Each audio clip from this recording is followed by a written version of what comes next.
ধামাখালির ছবি রাখবো আপনাদের সামনে। সেভ ডেমোক্রেসি প্রতিনিধিরা তারা যাচ্ছিলেন সন্দেশখালী, তাদের আটকে দেওয়া হলো ধামাখালিতে। আমাদের প্রতিনিধি অনির্বাণ বিশ্বাস রয়েছেন আমাদের সঙ্গে। একদমই সেভ ডেমোক্রেসি যারা প্রতিনিধি দল এসেছেন তারা 4 জন এসেছিলেন একটি গাড়িতে করে। প্রথমে তার গাড়ি আটকানো হয় এবং তারপর 5 জন তারা এসেছিলেন এবং সেই গাড়িটি আটকানো হয়। তারপর এখানকার যিনি স্থানীয় এসডিপিও রয়েছেন তিনি ছুটে আসেন এবং তিনি বলেন যে এখানে 144 ধারা রয়েছে, ভেতরে প্রবেশ করতে দেওয়া যাবে না। যদিও সেভ ডেমোক্রেসির যারা প্রতিনিধি তারা কিন্তু তখন পাল্টা বলেন যে আমরা 4 জন যাব, কারণ 144 ধারার যে নিয়ম সেই নিয়মে 5 জন বা তার বেশি জমায়েত করা যায় না। কিন্তু 4 জন যখন যেতে চান তখন কিন্তু পুলিশের তরফে একদম পরিষ্কার বলে দেওয়া হবে যে আপনাদেরকে ঢুকতে দেওয়া যাবে না। তার কারণ হিসেবে পুলিশ যেটা বলছে যে সেটা হলো যেহেতু ওখানে 4 জন সন্দেশখালীতে যাবেন, সেখানে গিয়ে আরও 40 জন মানুষ বা প্রচুর মানুষ গ্রামবাসী তারা ভিড় করতে পারে, সেটা ভায়োলেট হতে পারে 144 ধারা। অর্থাৎ একটা সম্ভাবনার কথা মাথায় রেখেই কিন্তু এই 4 জনকে যেতে দেওয়া যাবে না, এমনটাই কিন্তু জানালেন স্থানীয় এসডিপিও। কিছুক্ষণ আগে তার সঙ্গে আমরা কথা বলার চেষ্টা করেছিলাম, যদি তিনি কোনো মন্তব্য করতে নারাজ। আমরা একবার কথা বলবো সেভ ডেমোক্রেসি যারা রয়েছেন। আপনাদেরকে কি বলা হচ্ছে পুলিশের তরফে? আমাদের বলা হচ্ছে আইনগতভাবে বাধা না থাকলেও আপনাদের যেতে দেব না, এবং বলছেন আপনাদের ছুঁড়ে ফেলে দেব। আমরা এটা ধিক্কার জানাচ্ছি এবং পশ্চিমবাংলায় আইনের শাসন নেই। আমরা সমস্ত সন্দেশখালী এলাকার বিচার বিভাগীয় তদন্ত চাইছি এবং অবিলম্বে শাহজাহান এবং শিবু হাজরা গ্রেপ্তার চাইছি।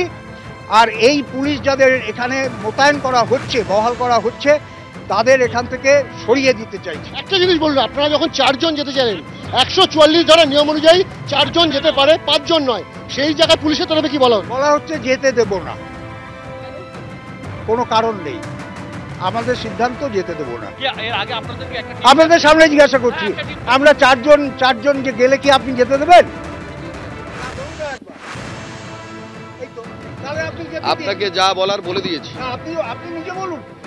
আমি মিডিয়াকে বলছি না, আপনাকে বলেছি, আপনার রিকোয়েস্ট করে আপনি যা বলে দিয়েছি। আর বলছি আমি যা বলার অলরেডি আপনাকে বলে দিয়েছি, আপনাদের একাধিকবার বলে দিয়েছি, আর বলতে লাগে।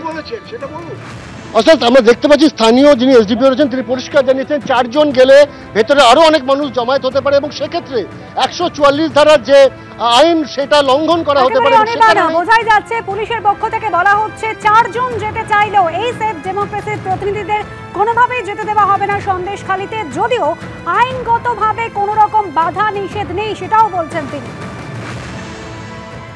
রেশন দুর্নীতি মামলায় এবার চতুর্থ গ্রেফতার তৃণমূল নেতা শঙ্কর আঢ্য ঘনিষ্ঠ বিশ্বজিৎ দাসকে গ্রেফতার করলো ইডি। বিশ্বজিতের ফরেক্স ট্রেডিং কোম্পানি ছাড়াও আমদানি রপ্তানির ব্যবসা রয়েছে। ফরেক্স ট্রেডিং ছাড়াও বিশ্বজিতের সোনার কারবারও রয়েছে বলে জানা যাচ্ছে। সরাসরি চলে যাব আমাদের প্রতিনিধি প্রকাশ সিনহার সঙ্গে কথা বলবো। প্রকাশ, আমরা দেখতেই পাচ্ছি যে বিশ্বজিৎ দাস তাকে গ্রেফতার করে গাড়িতে তোলা হলো। প্রকাশ, দেখো, আমরা দেখলাম প্রায় 28 ঘন্টা ধরে বিশ্বজিৎ দাসের বাড়িতে তল্লাশি অভিযানের পর বিশ্বজিৎ দাস শঙ্কর আঢ্য ঘনিষ্ঠ ব্যবসায়ী, তাকে রেশন বন্টন দুর্নীতি মামলায় গ্রেফতার করা হয়েছে। রেশন বন্টন দুর্নীতি মামলায় চতুর্থ ব্যক্তিকে গ্রেফতার করলো ইডি এবং এই মুহূর্তে ছবি তোমাকে দেখাবো। বিশ্বজিৎ দাস ব্যবসায়ী, তাকে কিন্তু বিধাননগরের যে হাসপাতাল, সেই হাসপাতালে মেডিকেল টেস্টের জন্য নিয়ে আসা হয়েছে। এবং তোমাকে বলে দিই, ইডি আধিকারিকরা তারা যেটা দাবি করছেন, একাধিক ব্যবসা রয়েছে বিশ্বজিৎ দাসের। বিশ্বজিৎ দাসের মানি এক্সচেঞ্জের ব্যবসা রয়েছে, তার ইম্পোর্ট এক্সপোর্টের ব্যবসা রয়েছে, তার গোল্ডের ব্যবসা রয়েছে এবং এই 3টে ব্যবসাকে সামনে রেখেই কিন্তু বছর পর বছর কালো টাকা সাদা করা হয়েছে, এমনই অভিযোগ কিন্তু ইডি তরফে করা হচ্ছে।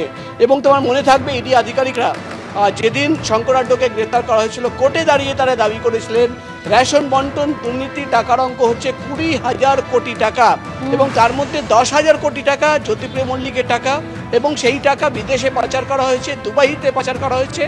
এখানে কিন্তু আমি তোমাকে বলে দিই, মেডিকেল টেস্ট, আরেকবার তোমাকে ছবি দেখাবো, অভিজিৎকে বলবো এখান থেকে ছবি দেখাতে। বিশ্বজিৎ দাস তাকে কিন্তু এই মুহূর্তে মেডিকেল টেস্টের জন্য নিয়ে আসা হয়েছে এবং এখান থেকে মেডিকেল টেস্টের পর তাকে নিয়ে যাওয়া হবে কোর্টে, আদালতে। এই মুহূর্তে নিয়ে যাওয়া হয়েছে তাকে মেডিকেল পরীক্ষার জন্য বিধাননগর হাসপাতালে। এখান থেকে তাকে আদালতে পেশ করা হবে। অবশ্যই তোমার কাছে পরে আবার ফিরে আসবো। আপাতত ধন্যবাদ প্রকাশ।